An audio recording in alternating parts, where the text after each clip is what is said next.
The build began, and soon the main fuel tank was assembled and attached to the launch pad, together with the solid rocket boosters. These parts contained the 8.5 tons of rocket power that would take the Reliant up into the heavens. Here's what terrifies me. As it is here on that, let's be honest, bit of scaffolding. Yeah. Just the tiniest, you know, like that's Birmingham, or that's John and Groats. Look, it's fine. It's held down with some old concrete blocks and some straps that you use to hold furniture down in a removal van. That's perfect. Right, there must be something useful we can do somewhere. As it happened, there was. We were sent off to dig a bunker for Steve, the model airplane pilot who would glide the Reliant in. But that wasn't easy, because the launch site is littered with unexploded bombs. Thank you for choosing a precision metal detector. With your metal detector, you can hunt for coins, relics, jewellery, gold and silver just about anywhere. Does it say bombs? No. James had bought his metal detector at Argos. So I got myself some serious body armour.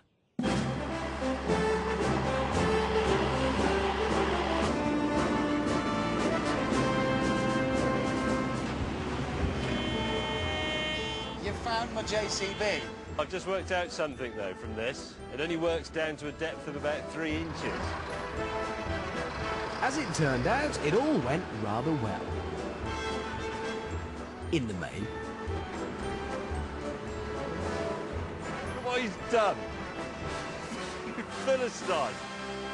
Finally, our bunker was finished. So that's it then. Good. With Steve now fully protected, we went back to the launch site, where there was good news. Bang on time for its date with Destiny, the Reliant Robin had arrived.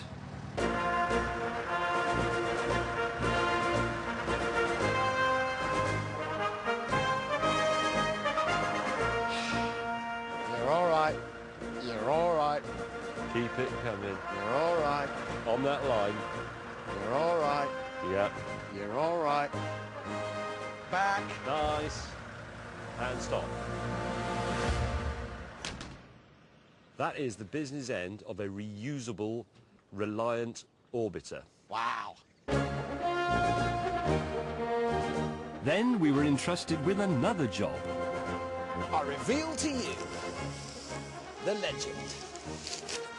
You spanner. What? That's where it goes on the But wing. think what it's going to look like when it's up there, pointing up. Brilliant. Upside down.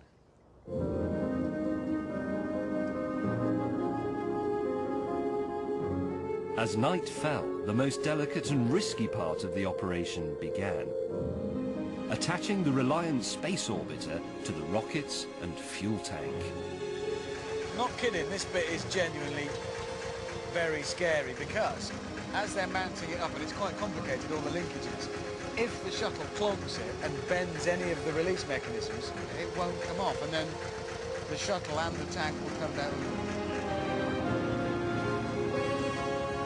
Should we go over and help? I think not. Did you hear that really unnecessary thing he said just now? What? Right, come on lads, let's get this Robin. Oh, ladder's coming out. Again, at NASA, Yeah. they don't keep a step ladder on the launch pad. One small step ladder. Just stop laughing, they get really cross. Finally, the Robin was attached and the completed space shuttle made for a truly awesome sight. Everything was looking good. But later, in our suite at the local Ritz Sheraton, I was a worried man. Hammond? What? What do you think the chances are of it actually working? It'll work. It's just that, you know, when we do these big things, they usually end in some sort of massive disaster. I'd quite like this one to work.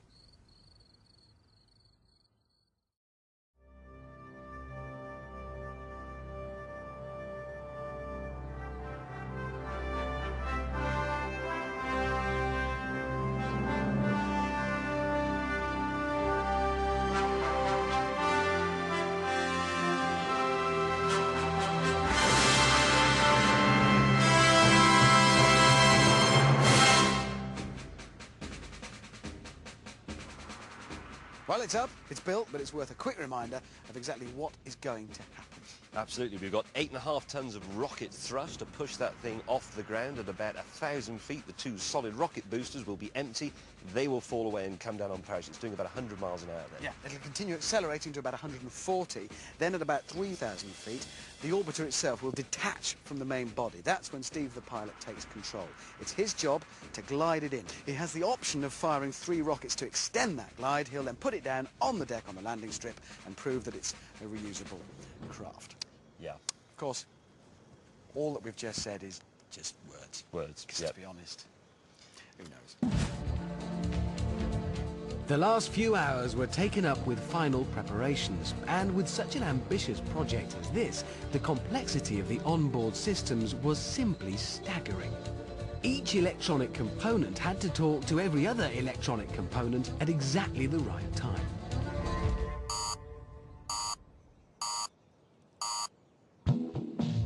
There have been 1 or 2 delays. Most of these are of an electrical nature. There's a long wire leading from launch control down to the rocket, and unfortunately that had a break in it somewhere. James, a cow ran through it. Yeah, OK, but that's all sorted. We are now fueling the bird. And once that's done, there can be no delays. It's full of fuels. They're going to have to light that candle. Yeah.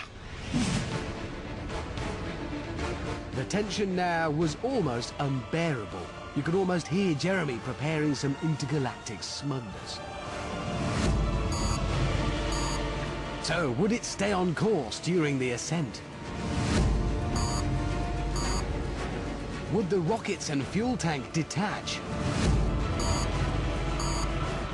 And would Steve, who by the way had refused our kind offer of a bunker, be able to pilot the Robin down safely? In just a few seconds, we'd know.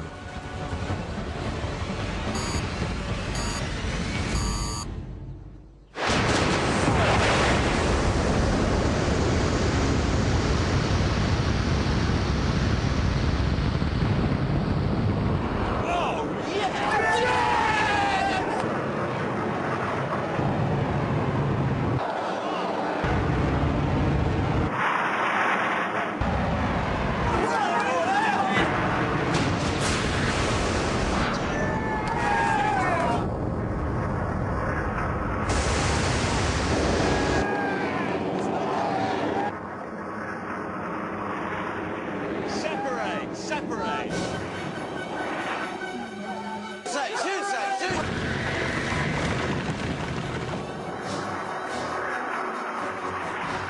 Separate! 12 1,000.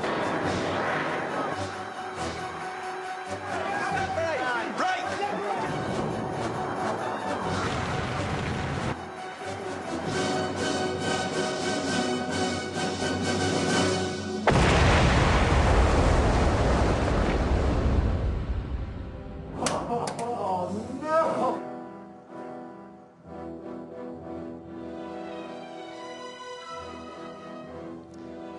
That's why...